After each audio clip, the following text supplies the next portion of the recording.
Hello, everybody. Good morning. What a pleasure to have all of you with us here today. We're here to speak about a deeply fascinating book called Conversations with Aurangzeb, originally in Tamil, translated into English by Nandini Krishnan. The first time that I picked this book, the history student in me thought, all right, another academic intervention. And it sounded like a metaphorical title, but it is actually literal. There is a conversation with Aurangzeb in this book because the spirit of this emperor is speaking.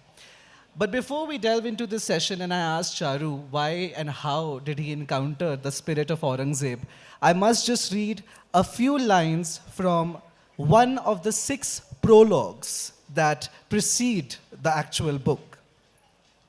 The views expressed in this story by the spirit of Aurangzeb are those of the former emperor, and the writer is in no way responsible for them. And in the context of this session, neither the moderator nor the translator are responsible for them.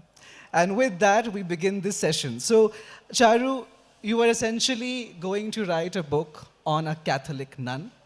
Parallelly, you were also researching on the iconic musician Tyagaraja. And somehow this journey led you to the ghost of Aurangzeb. Good morning, everyone. I was known as an autofiction writer because I have been using my life as a text all through my life. Then suddenly, 7 years back, there was a breakup with my girlfriend, and my life became very dull and dry and nothing to write. There was nothing to write. Very dull life. So I chose to write the life of the person who is very close to my heart, Saint Tyagaraja, as a novel. During that research, it led me to the stories and the histories of Tanjavur Maratha kings, and which led me to the life of Shivaji. And Shivaji's life is incomplete without Aurangzeb. I happened to read Aurangzeb's hundreds of letters written to his sons and lieutenants at the age of 85 to 89. I saw a very different Aurangzeb, and myself, this Charu, was a very misunderstood guy in Tamil Nadu. And this person, Aurangzeb, the most misunderstood guy in history, isn't it? So I saw my other in him as You related with Yeah. the spirit of Aurangzeb in this case. yeah. And Nandini, you encountered this spirit in Tamil essentially. Yes, I did. And it is interesting because, as I just mentioned, there are 6 prologues. So the translator and the writer are constantly speaking to you. There are many layers of conversations.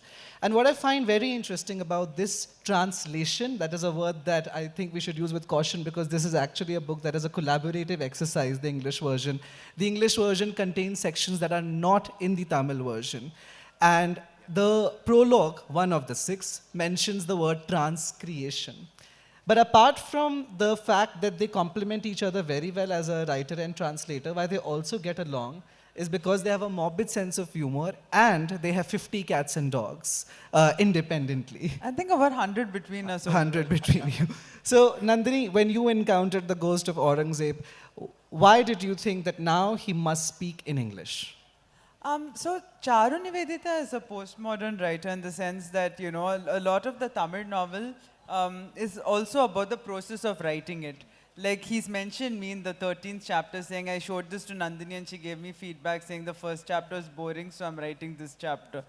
And so the English translation could not be about the process of writing the Tamil book. It had to be about the process of writing the English translation.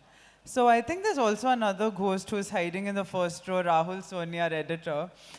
So you don't see him in the novel, but he's all over the novel. Like he actually, you know, you read about these editors who change books and who make books, and he's one of them. Like the book is what it is largely because of him. He'd point out very nuanced things about it.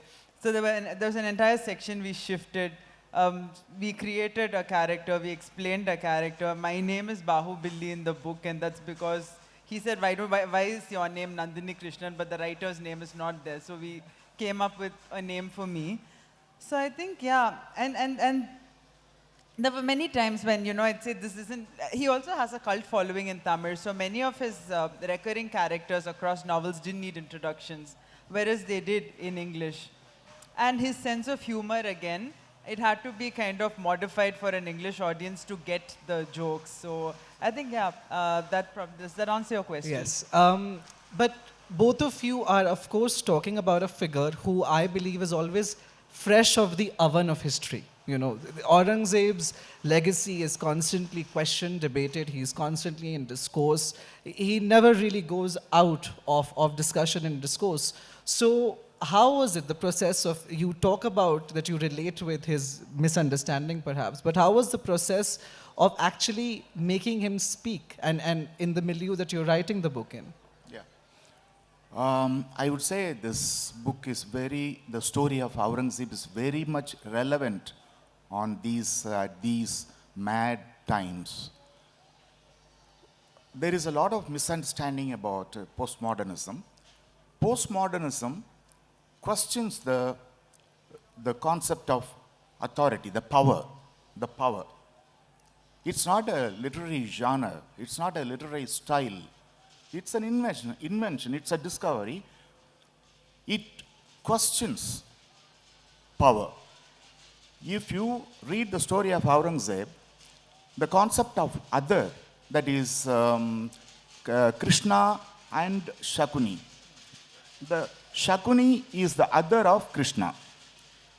In Derrida's, Jacques Derrida's concept. Jacques Derrida is my master, and in the same way, you can figure out Batman and the Joker. Aurangzeb didn't kill Shivaji. He killed all his rivals except Shivaji. Because he saw Shivaji as his other. So, in this that is why the concept of postmodernism. Postmodernism questions the authority, the power. So think about Ram's temple, how mad kind of worship becomes as, fear. It creates fear inside me.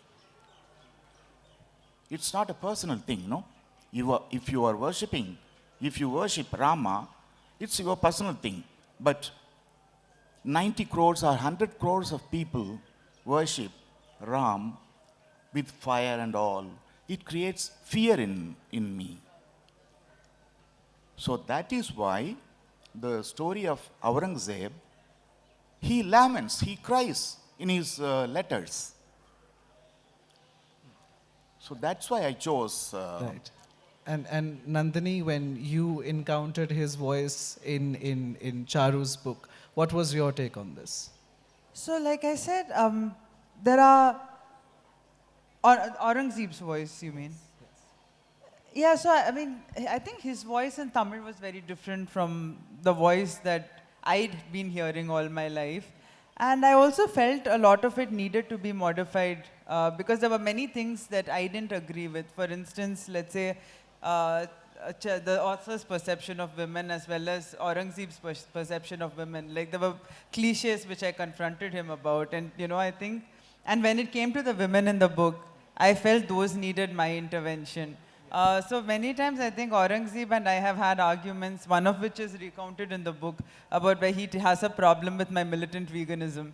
And, so those arguments, I think, through the collaborative process, it kind of came through. Would you like me to speak about Jahanara? Please. So one of the, interesting ways in which the book has been written is that you're not only speaking to him. Essentially, there were other Mughal emperors that were supposed to be called, and their spirit was supposed to speak. But ultimately, Aurangzeb is the one who's speaking. You also find the figure of Dara Shikoh. Of course, that whole question of what if Dara had become the emperor is something that is also touched upon. But what I found particularly interesting are the sections on Jahanara and Zebunissa.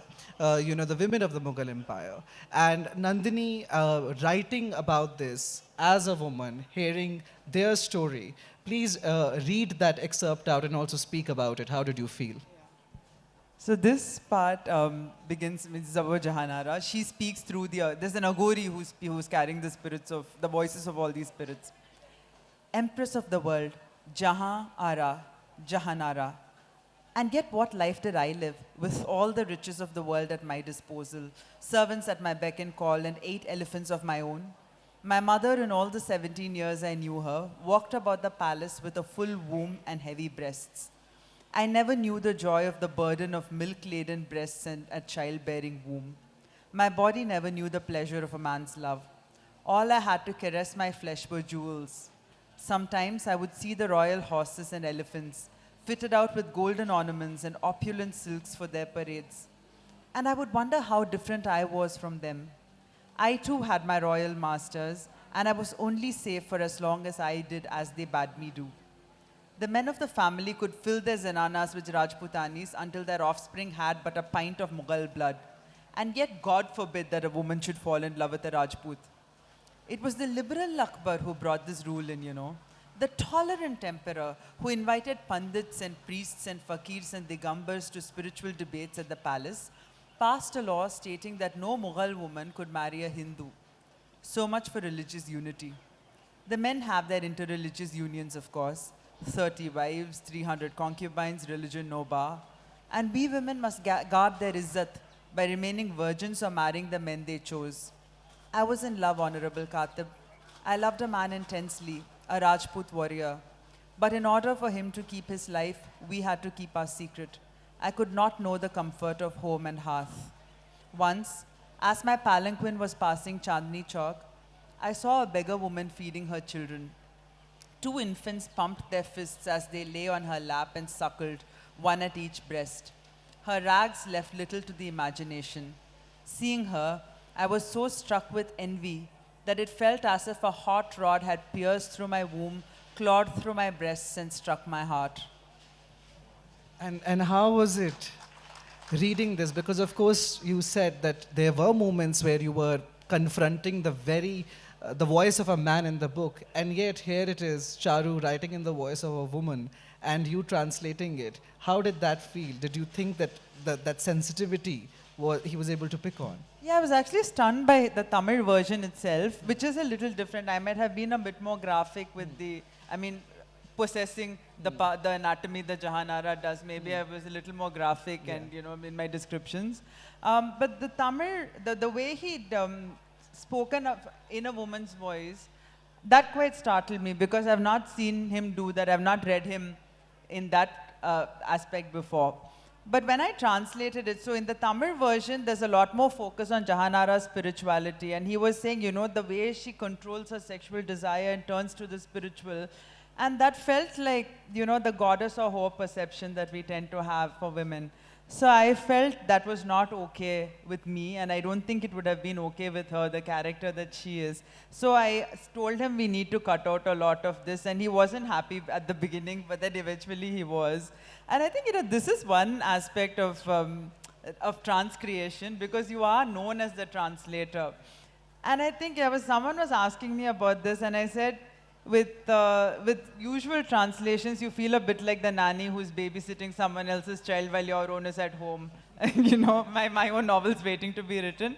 But this feels a bit like surrogacy, where the pain of childbirth is yours, but the child is not yours. So there was a rave review of the novel, and I should have been really happy. But a lot of the sections which I wrote entirely on my own were obviously credited to him. And he said, Charu sir on his blog has written that a lot of this is Nandini. And he said, all this is you, and they've added my name to it. But other than him and me, no one knows what I had to do with the novel, right? So in some ways it's heartbreaking. In other ways, it's also very fulfilling to have worked so intensely with an author and to have intervened in the novel so much. Yeah, so Charu, she's saying that, of course, when she read it in your voice, she was stunned by how you were able to grasp perhaps the sensitivity and even the voice. And you are speaking through various voices. There are, as I said, many conversations, including the voice of the narrator. So, where are you picking all these voices from? I told you I have been writing my life as my fiction. So my memory, my life is a memory. Yesterday is a memory. So all my writings are the physical entities of my memory, my dreams. This is the first time in my literary life that I was trying to tell the story, tell the memory of an emperor and so many women. I always feel that I am partly woman, one part woman. So when I was writing the story of Jahanara Begum, I really felt like a woman, and I could feel the pain inside my, all through The my womb, body. where the womb would have yeah, been. everything. And there is another section, wife of Zebunisa, daughter of no, Aurangzeb. not Zebunisa. The Nadira. wife Nadira Begum, Dara Nadira Shiko's Banu. wife. Nadira Banu, she and her husband, they were running away for life. At the time, she meets King Swarup Singh, and what she does, no? Taking a glass of water and washing her breasts and giving to the king, Swarup Singh, treat it as your mother's milk. I am your mother. She got a promise from the king, but he betrays. That's another story. There's a lot of, tear-jerking stories. And there is an autobiography by Jahanara Begum in Persian, not yet translated. So, Charu, the process of the book then, you mentioned in the beginning that you were constantly coming across the letters of Aurangzeb, you were reading these biographies. This is a very intensive process. Yes. You were engaging with primary records, which are constantly studied by academics, and then you are bringing that into a novel. So I do want to actually ask you about the process of research, going through these voices in the primary records first, in the archives, and also a bit about the letters, because there is something about Aurangzeb's guilt in that, through which you actually bring his ghost. You talk about him being haunted by ghosts in the last years of his life. Yeah, I have heard about an Aghori who used to talk with the spirit of Akbar. So I changed it into Aurangzeb, the untold story. And it was very, crazy days. I was writing the story of Saint Tyagaraja, one side, and the other, in the evening, I would write about the story of Aurangzeb. And Tyagaraja, he chanted Sri Rama's name 96 crore times. For 30 years, he used to chant the name of Sri Rama. Why? He wanted to meet Rama in person. He wanted to touch him. And he met Rama. And when I tell the story to believers, to musicians, they say that it's only delirium. It's only imagination, or, there's something like that. But I believe that he met Sri Rama. Morning, Rama's story, Tyagaraja's story. In the evening, ghost of Aurangzeb. I was going through hell. I was like a crazy man at the time when I was writing the story. You enjoy the book, and I want to tell, 1 minute I will take. There is another novel called Marginal Man, not heard, not, met with success. It was published by an independent publisher. That is my story. This is some other story. This is the first time I told you, this is the first time I'm telling the story of another person. Right. But a bit about the guilt, Charu, that you were finding in Aurangzeb's letters, the ghosts that he was being haunted His by. repentance. Yeah, The yeah, repentance. yeah. He is telling you a lesson. Don't be like me. That is the essence of his story. Don't be like me. Don't do such sinful things. I am a sinner. He says, I am a sinner. Don't do that. That is our lesson. That is the relevance of the story of Aurangzeb.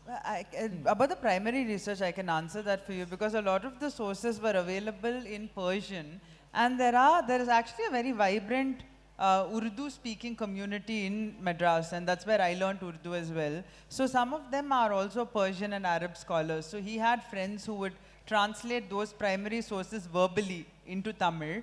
And, but when I was translating them into English, I encountered a lot of problems with the spelling or with the meanings. And so I would have to go, like I read Nastalik, I read Urdu.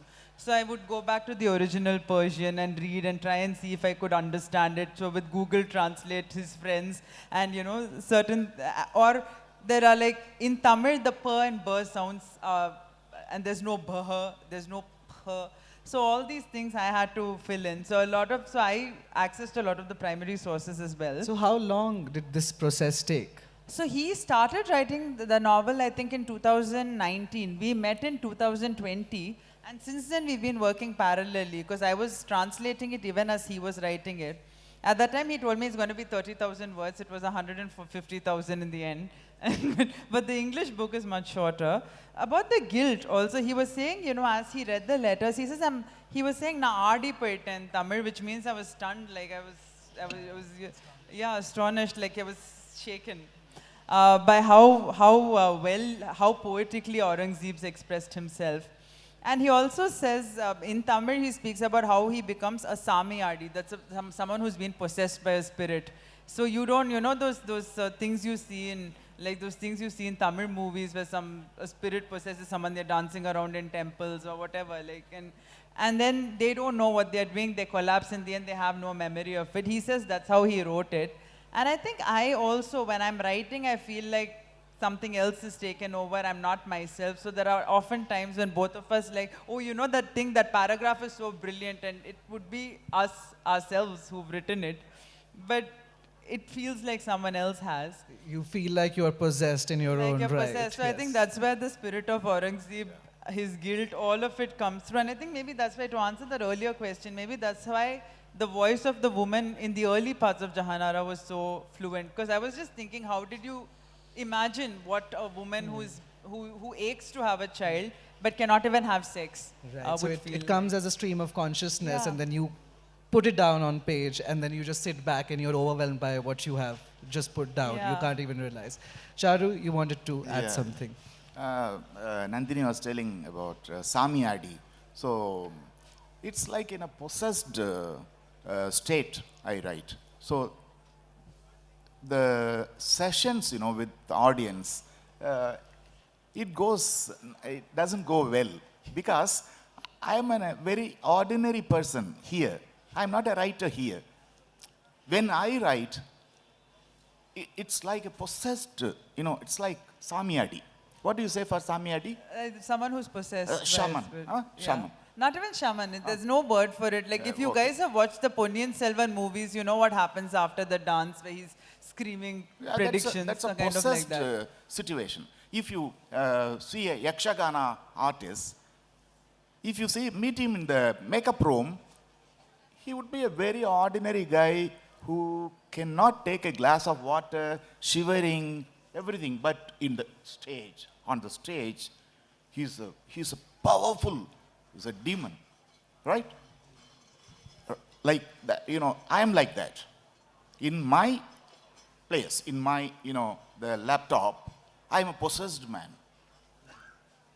So if you ask me any questions, I was telling Nandini, hey Baba, I am so scared of question answer session.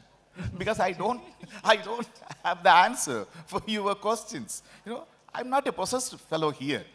And I think, Charu, it does show, because it doesn't show in the sense that we know that you can write that well, but it does show in the sense that when you're reading the book, they are constantly speaking with you.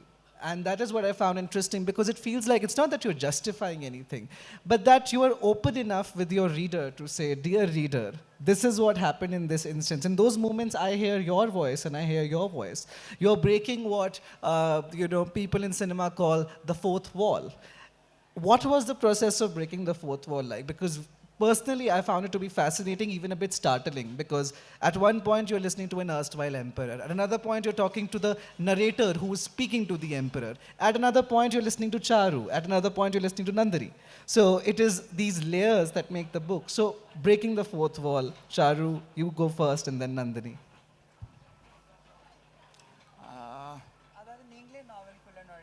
Okay, yeah. As a postmodern guy,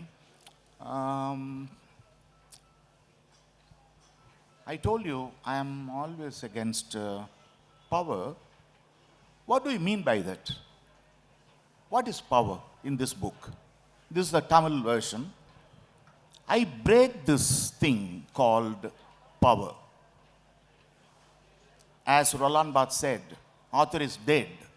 I invite you people, I invite my reader into this text.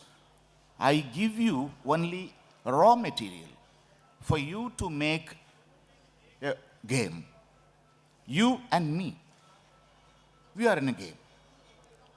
I tell you my dream, I tell you my yesterday, I tell you my memory, and it becomes a text because of your participation. You have to create. This is postmodernism.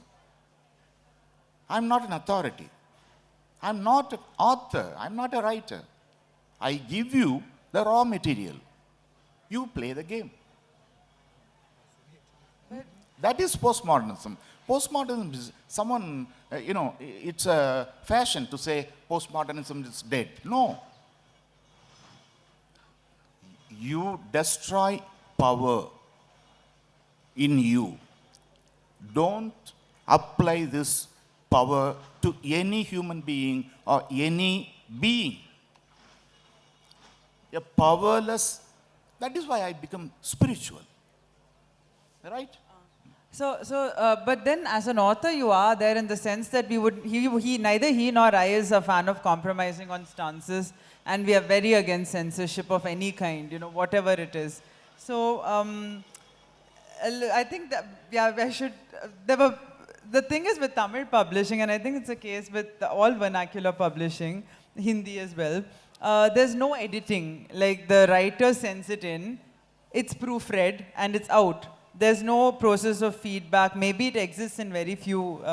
So when we sent it to HarperCollins, and Rahul sent back a first draft, and he asked for no, but you have this source, do you have the source for this? And Charu sir was like, Nandini, I've written fiction. He's asking me for all these sources. I've spent hours going through them. Where will I find them back? And I was like, we'll Google it. It's okay.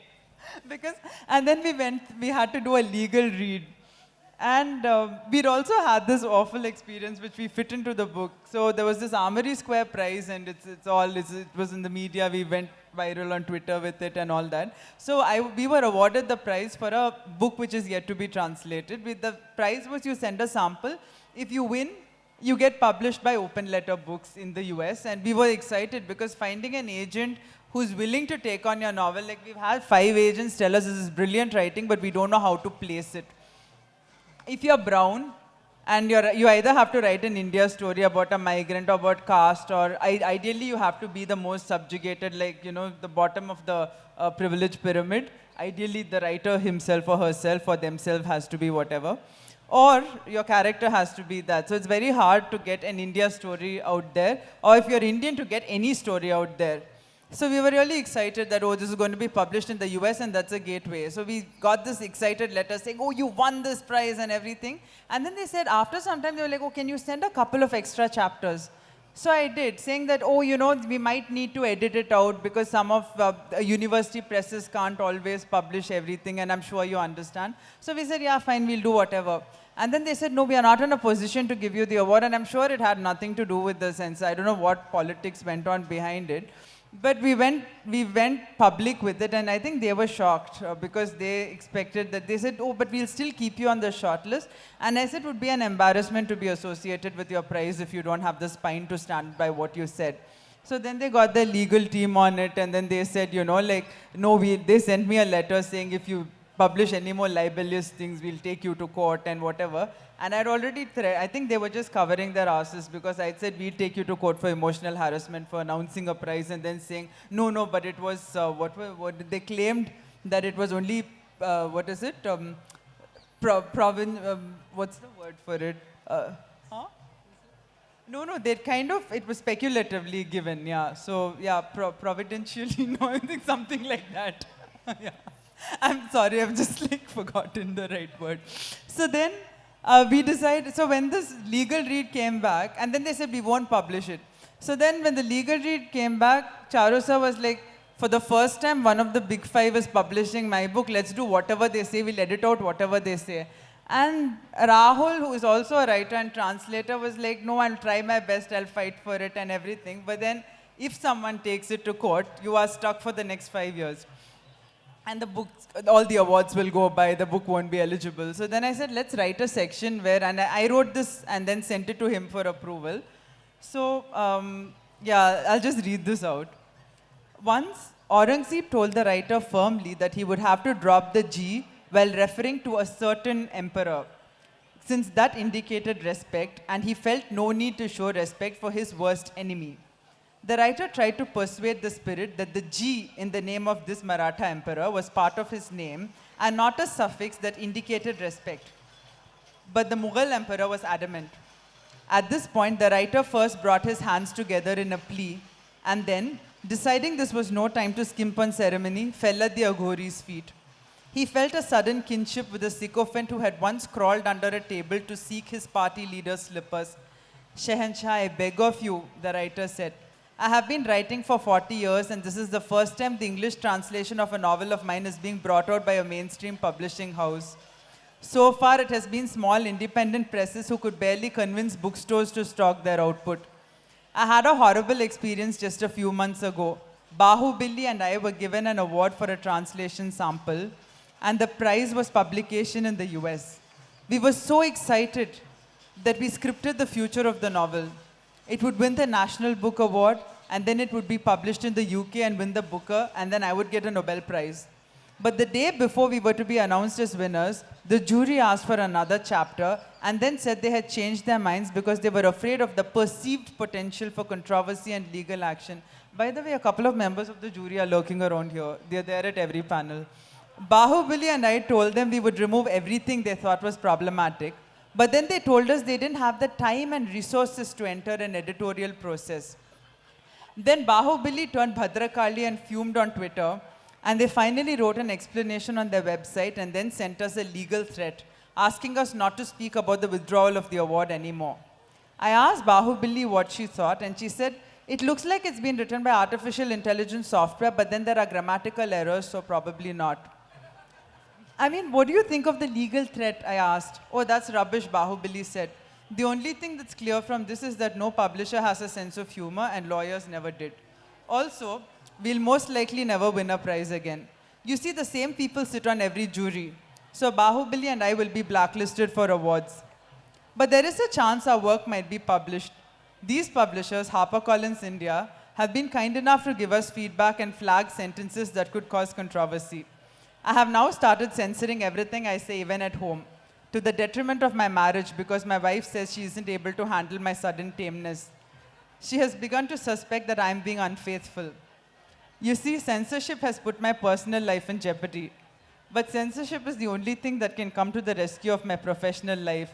So please, I beg of you, don't call this Maratha icon by any name that would seem disrespectful, or I will be doomed forever. Aurangzeb was silent for some time, as if reflecting on what the writer said.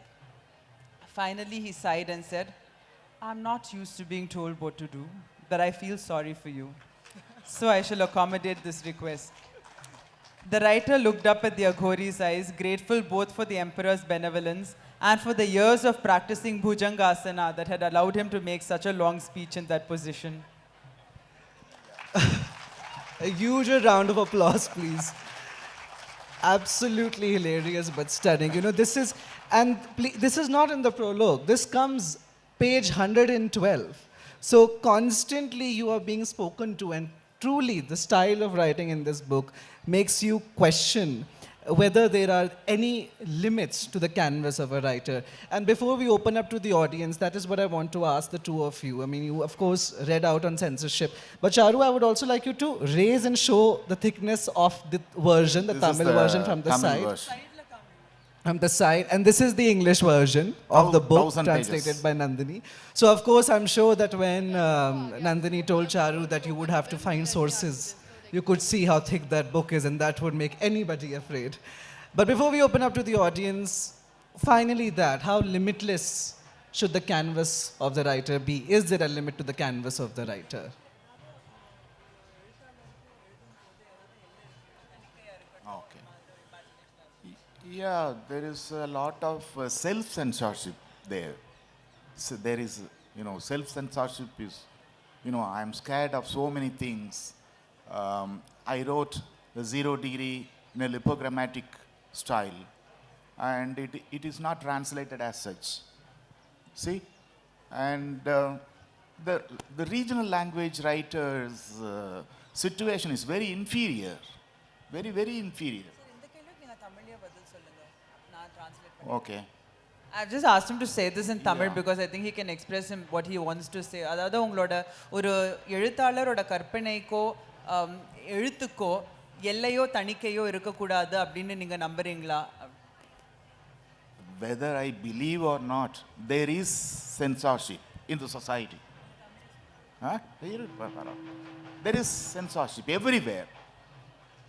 Everywhere. I cannot write about a religion, right? Or any caste. I cannot write about caste.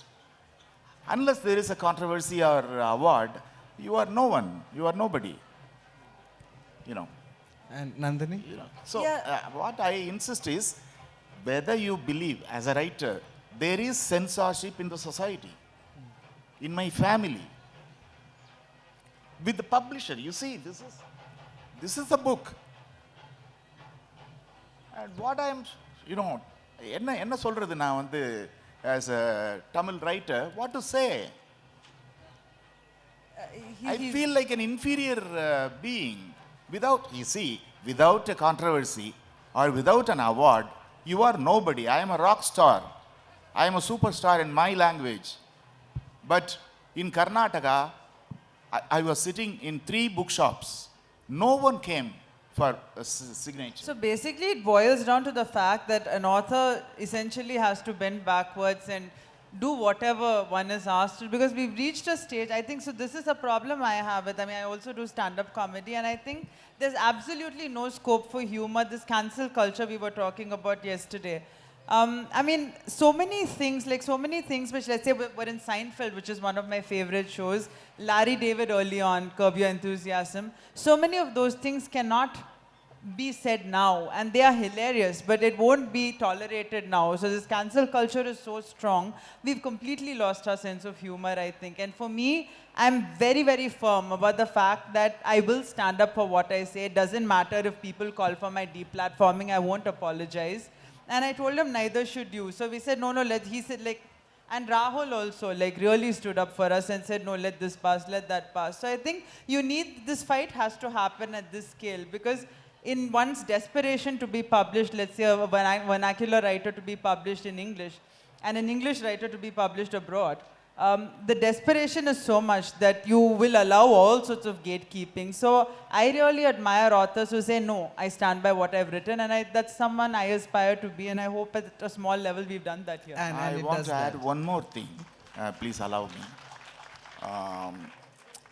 Though there is censorship, though there is so many things about taboo and all, I change my schizoid state into art. I am a frenzied man. I am a mad man while I write. I change this madness into art, the schizoid state into art. So nothing worries me at the time when I write. That's the thing I wanted to Thank you, Charu. Thank you, Nandini. I have definitely many more questions to ask, but we have to open up to the audience. We have the time for 2 questions. So if we could just have right over there, there's a hand over there in that row. while I do agree that the cancel culture has become way too gatekeeping than that, do you think cancel culture has also helped people like grow in what they are saying? Because I feel like there are so many topics right now that have come up because of cancel culture. That, like, even what you're saying in terms of like Indians getting a platform to write about things that they know about is because people have stopped, you know, canceling them by just existing. The cancel culture is not. The cancel culture is somebody saying that white men or white women cannot write about India. That's the cancel culture we are talking about now. So, அவங்க என்ன கேட்குறாங்கன்னா, அதாவது இந்த cancel கல்ச்சர்னால நல்லதும் வந்திருக்கா, அதாவது இப்போ வந்து சில பேர் வந்து இது வரைக்கும் பேச முடியாதவங்க இப்போ வந்து அவங்களுக்கு ஒரு வாய்ப்பு கிடைச்சிருக்கா அப்படின்னு கேட்குறாங்க. I'll answer that.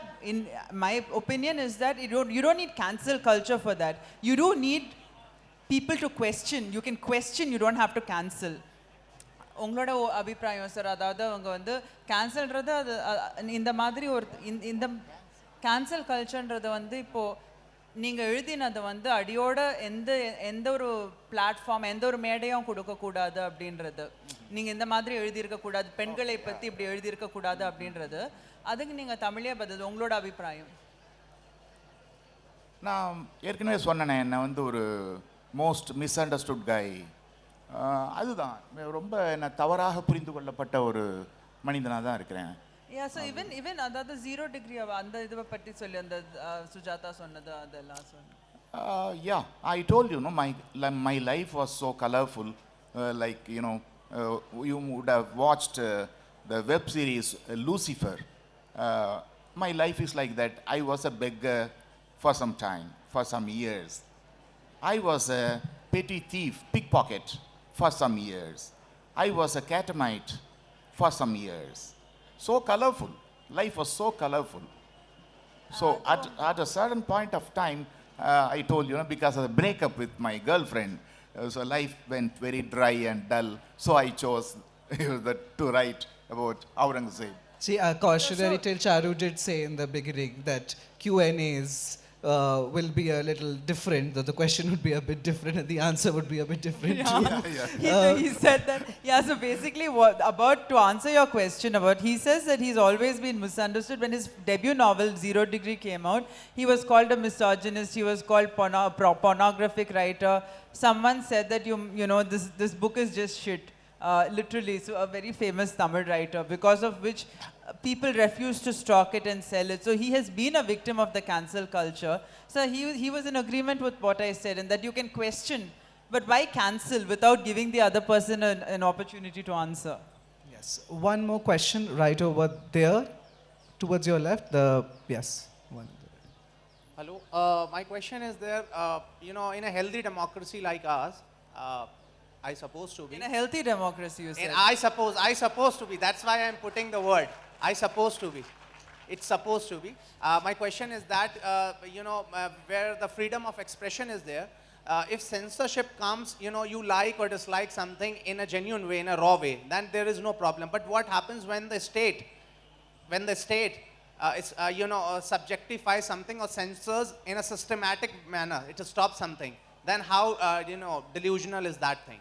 அதாவது ஒரு இல்லை நான் சொல்லிடுறேன், இப்போ ஒரு தணிக்கைன்றது வந்து சரி நம்ம இந்த மாதிரி பேசக்கூடாது அப்படின்னு அவங்க சார்பில் அந்த எடிட்டர் சார்பில் சொல்கிறது ஒன்று, ஆனால் இப்போ வந்து ஒரு அரசாங்கமே இந்த மாதிரி எழுதக்கூடாது அப்படின்ற ஒரு இது நம்ம வந்து இது வரைக்கும் ஒரு டெமோக்ரஸியாக தான் இருந்திருக்கோம். இனிமேல் இந்த மாதிரி ஆனால் அதாவது நம்மளுக்கு எழுதவே ஒரு பயம் வந்துருச்சுன்னா அது எப்படி இருக்கும்?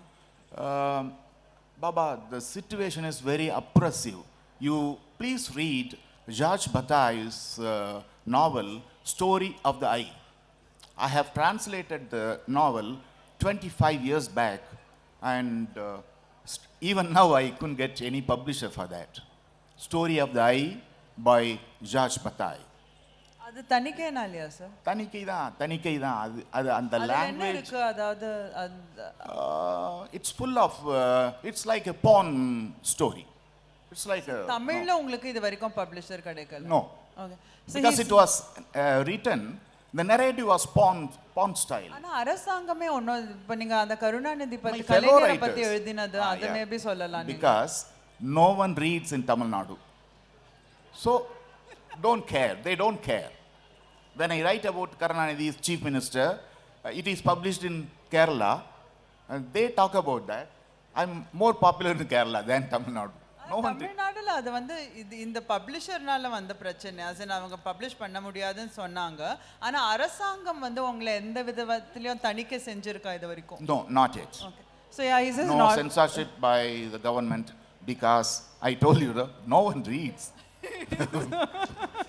the advantage of It's completely அது என்ன சொல்றதுன்னா film world. If you are a film actor, if you are an actor, if you say something, government listens. They object. They put you in jail. But writers don't exist in Tamil Nadu. So they, I guess they completely fly under the radar because I mean even how many people in Iran do you think would have actually read satanic verses before calling for Salman Rushdie's head? And you really think the Congress here read it before banning it preemptively, right? So it's more like they're so much under the radar, people don't even hear about the controversy. So that problem doesn't exist in Tamil Nadu. But I think if I were answering that question, I think what governments do is that they don't overtly censor, but they covertly do because they might, like we have a lot of dogs, right? So now you can't complain about dogs saying that, oh, they're making noise, but you can say that there's an illegal construction over here. So bring down the clinic, or which is what my vet faced at one point. So then we had to get the corporation in. So that's the kind of thing people will do. So they might not arrest you for the book, but they might find some other way in which they can get you into prison. They might put something in your laptop which links you to some sort of intelligence. So that is how governments operate, I think. But to, I think, summarize is that there are definitely many more writers than there are readers, and it seems like we are in an age of reactors. So in that age, please be a reader. And fascinating. Thank you so much, Charu. Thank you, Nandini, for this session. And before we leave the stage, we end where we began. I must read this again. The views expressed in the story are by the spirit of Aurangzeb, the former emperor, and the writer, and in this case, the moderator and the translator, are in no way responsible for them. Thank you. In the session too. In the session too. Thank you, everybody.